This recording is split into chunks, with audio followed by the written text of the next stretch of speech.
নমস্কার, আমি শর্মিষ্ঠা। আমার চ্যানেলে সকলকে অনেক অনেক ওয়েলকাম জানাচ্ছি।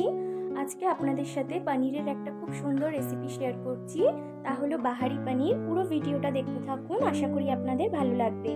এখানে আমি 1 লিটার দুধে পনির তৈরি করে নিয়েছি। প্রায় 250 থেকে 300 গ্রামের মতো পনির হয়েছিল। পনিরগুলোকে পিস পিস করে কেটে নিচ্ছি। এখানে আজকে পনির রান্নার জন্য যে মশলাগুলো আমি দিয়েছি, সেই মশলাগুলো কি কি দিয়েছি আমি ডেসক্রিপশন বক্সে দিয়ে দেবো, আপনারা চেক করে নেবেন। আমি পনির চেষ্টা করি সর্বদা ঘরে বানানো। দেখুন পনিরটা কতটা সফট হয়েছে এবং জুসিও হয়েছিল খেতে। পনিরটা কিন্তু এই তরকারির রেসিপিটা খুব তাড়াতাড়ি হয়ে যায়, চটজলদি, এবং রাত্রে রুটি বা পরোটার সাথে কিন্তু খুব ভালো লাগে। বাড়িতে ট্রাই করতে পারেন, আর ট্রাই করলে কিন্তু কেমন লাগলো আপনাদের তা আমাকে অবশ্যই জানাবেন। পনিরগুলো কাটা হয়ে গেলে এবার আমি কড়াই বসিয়ে দিচ্ছি গ্যাসে। পুরো রান্নাটা চাইলে আপনারা সাদা তেলে করতে পারেন, আমি সর্ষের তেলে করেছিলাম।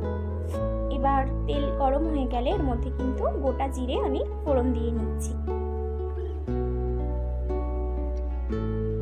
এবার পেটে রাখা যে মশলাটা আমি রেডি করেছিলাম সেটা এর মধ্যে দিয়ে দিচ্ছি।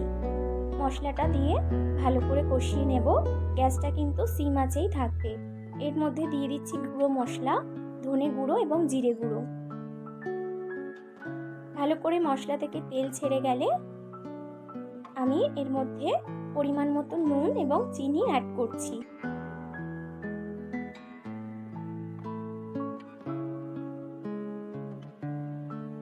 ভালো করে মশলাটাকে মিশিয়ে নিয়ে এর মধ্যে আমি ক্যাপসিকাম অ্যাড করব। কুচিয়ে রেখেছিলাম ক্যাপসিকামকে, চপ করে রেখেছি, আমি সেটা অ্যাড করব। আপনাদের কাছে যদি গাজর বা বিনস অ্যাভেলেবেল থাকে আপনারা সেটাও অ্যাড করতে পারেন, সেটাও কিন্তু খেতে খুব সুন্দর হবে। ক্যাপসিকামগুলো অ্যাড করে দিলাম এবং মশলার সাথে ক্যাপসিকামগুলোকে ভালো করে মাখিয়ে নেব। পুরো রান্নাটা সিম আঁচে করব, নাহলে মশলাটা তলায় ধরে যেতে পারে।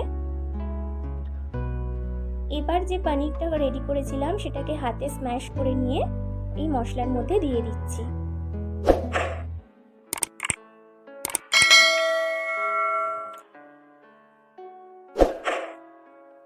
মশলার সাথে ভালো করে পনিরটাকে মাখিয়ে নেব এবং প্রয়োজন পড়লে এতে তেল অ্যাড করতে পারেন। এবার দেখুন আমার মশলা থেকে তেল ছেড়ে গেছে। এবার একদম শেষে আমি কেওড়ার জল আর 1 চামচ ঘরে তৈরি গরম মশলা অ্যাড করে দিলাম। তাহলে কিন্তু আমার বাহারি পনির একদম রেডি। ভালো করে মিশিয়ে নিচ্ছি গরম মশলাটা দিয়ে তরকারিটাকে। এবার এর মধ্যে কুচিয়ে রাখা ধনেপাতা দিচ্ছি, এটা অপশনাল, আপনারা চাইলে নাও দিতে পারেন।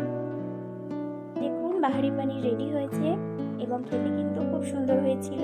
আপনারা যদি বাড়িতে ট্রাই করেন আমাকে অবশ্যই কমেন্টস করে জানাবেন, এবং পুরো ভিডিওটা দেখার জন্য অনেক অনেক ধন্যবাদ। Thank you.